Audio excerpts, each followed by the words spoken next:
Hello student, good morning all of you. आज हमको पढ़ना है क्या, सोचो और बताओ, है ना। ये बुक है आपकी, इसमें 13 नंबर का जो पेज है उसमें आपको सोचो और बताओ जो है आपको आज समझाएंगे। देखिए सबसे पहले लेकिन आओ करें 10 और मेरी बारी 6 आपको समझा देते हैं। यहाँ पर सबसे पहले आपको क्या करना है, ये 10 में संदेश पत्र लिखना है। तो सबसे पहले जैसे कि हम यहाँ पर डाले दिनांक, है ना, तो यहाँ हम आज डाल देंगे 10, 12, 20, 20, ठीक है। उसके बाद समय, हमने अभी का समय डाले हैं 11 बजे, ठीक। उसके बाद संदेश पाने वाला, संदेश पाने वाले का नाम, ठीक है। संदेश पाने वाले का नाम यहाँ पर है शेरनी, ठीक है। उसके बाद यहाँ पर लिखना है हमको संदेश, ठीक है।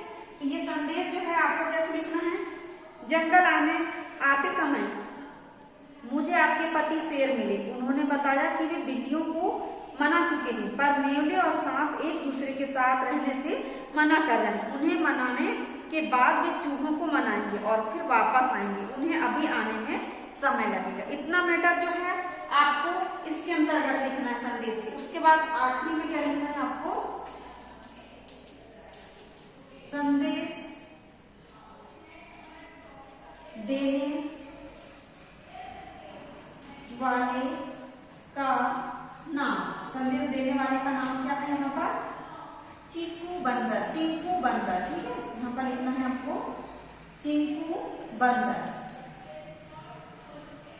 चिंकू बंदर, ठीक है। या ऐसे इस प्रकार से आपको क्या करना है, वो संदेश पत्र बनाना है। अब देखिए मेरी बारी 6 है ना। अब यहाँ पर मेरी बारी 6 में सबसे पहले आपको क्या करना है, दिनांक तो आप समझ गए, ये दिनांक आप डेट वही रहेगी, समय वही रहेगा, संदेश पाने वाले का नाम। जब आप किसी को संदेश लिखेंगे तो उतने उस डेट को लिखना है, यानी दिनांक उस दिन की लिखना है और समय लिखना है ना। हम अभी यहाँ पर उदाहरण के एग्जाम्पल के तौर पे आपको बता रहे हैं। तो यहाँ पर पूरा वही रहेगा सेम। संदेश पाने वाले का नाम में रहेगा पिताजी, पिताजी को संदेश दे रहे हैं, है ना। यहाँ पर शेरनी या पिताजी दोनों में से आओगे, ठीक।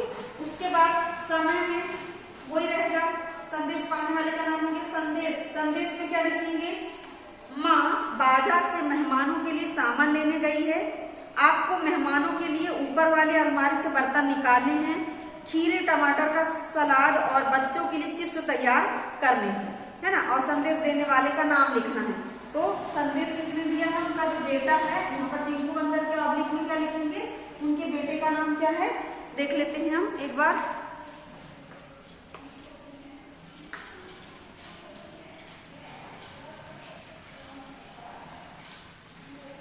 हाँ, यहाँ पर हम कोई भी नाम लिख देते हैं। मान लो यहाँ पर हम लिख देते हैं पिंकू, लिख देते हैं, है ना। लड़के का नाम क्या है, पिंकू, ठीक है। इस प्रकार से आपको बनाना है और एक एग्जाम्पल हम आपको सेंड भी कर देंगे। हाँ, अब देखिए हमको आगे क्या पढ़ना है, सोचो और बताओ। सोचो और बताओ के अंतर्गत हमको सबसे पहले क्या करना है,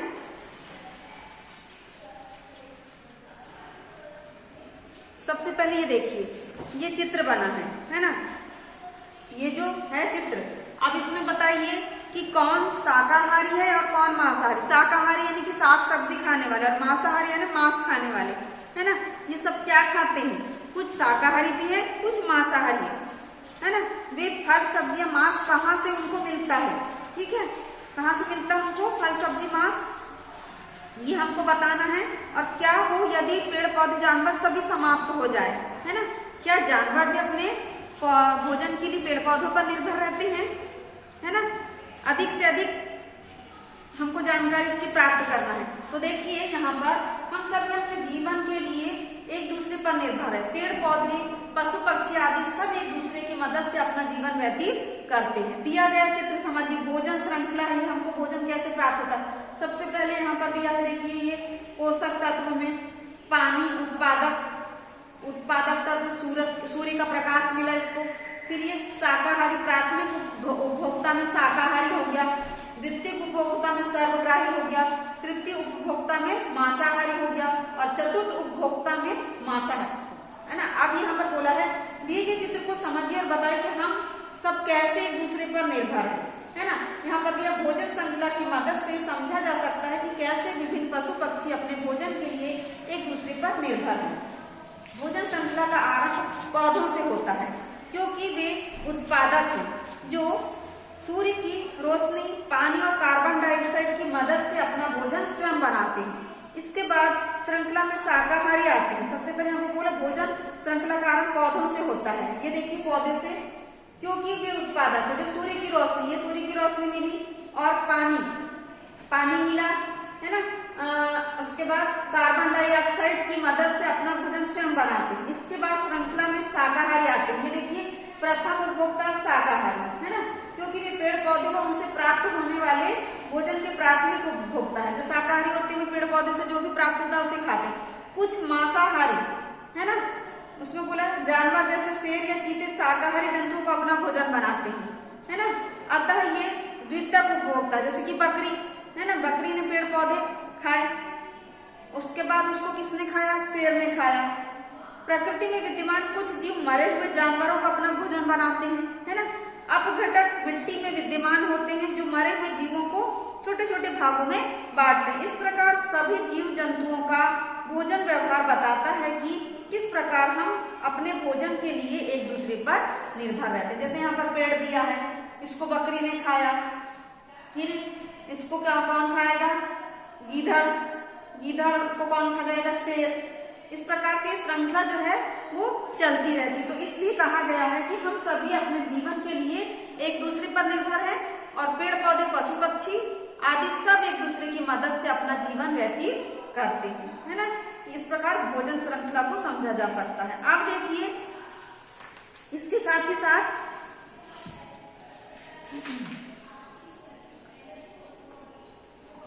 अब इस क्वेश्चन के लिए आपको क्या करना है, ये वाला क्वेश्चन करना है ना। हाँ, अब ये वाला मेरी बारी 7, ये मेरी बारी 7 आपको करना है इसके लिए होमवर्क में, है ना। तो इसमें दिए गए अनुच्छेद को ध्यान से पढ़िए और प्रश्नों के उत्तर लिखिए। इस संसार में प्रत्येक जीव एक दूसरे पर निर्भर है।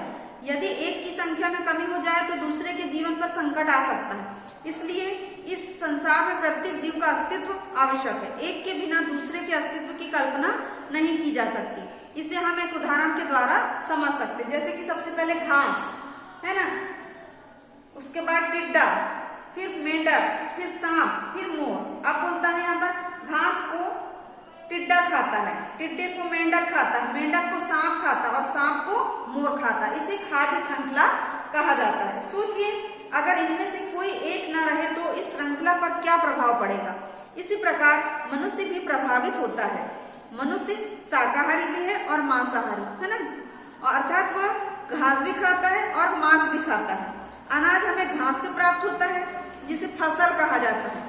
घास को गाय और भैंसें खाती हैं जिनका दूध हम पीते हैं। सोचिए अगर हमें दूध न मिले तो क्या होगा, हम कुपोषण का शिकार हो जाएंगे। ठीक है, अब देखिए प्रश्न दिए हैं इसमें, उस प्रश्न का आंसर हमको लिखना है। इस संसार में प्रत्येक जीव का अस्तित्व क्यों है, तो ये सबसे पहली लाइन, यदि एक की संख्या में कमी हो जाए तो दूसरे के जीवन पर संकट आ सकता है, इसलिए संसार में प्रत्येक जीव का अस्तित्व आवश्यक है। ये हो गया। सेकंड क्वेश्चन, मनुष्य कैसा जीव है। इसी में देखिए सेकंड पैराग्राफ में मनुष्य शाकाहारी भी है और मांसाहारी भी, अर्थात वह घास भी खाता है और मांस भी खाता है। हो गया ये सेकंड क्वेश्चन। अब देखिए खाद्य श्रृंखला को समझाइए। ये है घास, टिड्डा, मेंढक, सांप और मोर, है ना, ये खाद्य श्रृंखला है। उसके बाद देखिए अगला क्वेश्चन, अनाज हमें किससे प्राप्त होता है, तो यहाँ पर लास्ट वाली लाइन सेकंड पैराग्राफ का, अनाज हमें घास से प्राप्त होता है जिसे फसल कहा जाता है ना। उसके बाद देखिए अब हमको करना है यहाँ पर, ये वाला आपका खत्म हो गया और ये हमने आपको बता दिया। अब देखिए हमें ख्याल है ना, अब हमको क्या करना है, ये हमें ख्याल है, हमें ख्याल है क्वेश्चन बनाना है। तो हाँ, अब ये बताइए कि क्या आपने कभी किसी जानवर या पक्षी की गतिविधियों का अवलोकन किया, कैसी गतिविधि वे करते हैं, है ना। या फिर बताइए पक्षी या जानवर विभिन्न परिस्थितियों में खुश होने या डरने पर क्या करते हैं। यदि खुश हो जाते हैं तो क्या करते हैं और डरते हैं तब क्या करते हैं? बताइए, आप लोग में से किसी को भी बताइए। जैसे खुश होने पर कुत्ता क्या करता है? अपनी पूंछ हिलाता है। और डर में कुत्ता क्या करता है? किसी चीज की ओट में छिप जाता है, यानी किसी चीज का आड़ रहता है उसके अंदर छिप जाता है। और खुश होने पर हाथी क्या करता है? अपनी सूंड उठा लेते हैं। हाथी क्या करते हैं? अपनी सूंड उठा लेते हैं। और अगर डरते हैं हाथी तो जोर जोर से चिंगाड़ता है। हाथी का बोलना क्या कहलाता है? चिंगाड़ना कहलाता है। इसी तरह अन्य जानवर के उदाहरण हैं, जैसे बतख जब डर जाती है तो अपनी माँ की पीठ पर चढ़ जाती है। ऑक्टोपस जब डर जाता है तो नीली स्याही छोड़ता है ना। फिर कछुआ संकट की आहट होने पर स्वयं को अपने खोल में छिपा लेता है, उसका जो ऊपरी वाला भाग रहता है ना उसमें, ठीक है। बिल्लियां संकट में के आभास पर क्या करती? रोने लगती है। जैसे कि बिल्ली रोती है तो उसको भगा देते हैं हम कि कहीं किसी की मृत्यु तो नहीं होगी, ऐसा घर में बोलते हैं ना मम्मी लोग कि बिल्ली रो रही है, हो सकता है किसी के यहाँ कोई अपशगुन हो गया होगा, मार गए होंगे, है ना। अब देखिए, हाँ, तो अपने आसपास जो भी घटनाएं होती है, गतिविधियां होती है, उसका प्रभाव सबसे पहले जानवर पर पड़ता है। हम लोग से भी अधिक, इंसान से भी अधिक जानवरों पर पड़ता है ना। जानवर और पक्षियों की संवेदना बहुत अधिक होती है, यानी वो जल्दी भाग जाते हैं कि क्या होने वाला है ना। अब उसके बाद देखिए, इसलिए उनकी गतिविधि में परिवर्तन था। अतः अगर जानवर व पशु पक्षियों का को देखा जाए, उनका अवलोकन किया जाए तो हमको मुसीबत के बारे में पता लग सकता है ना।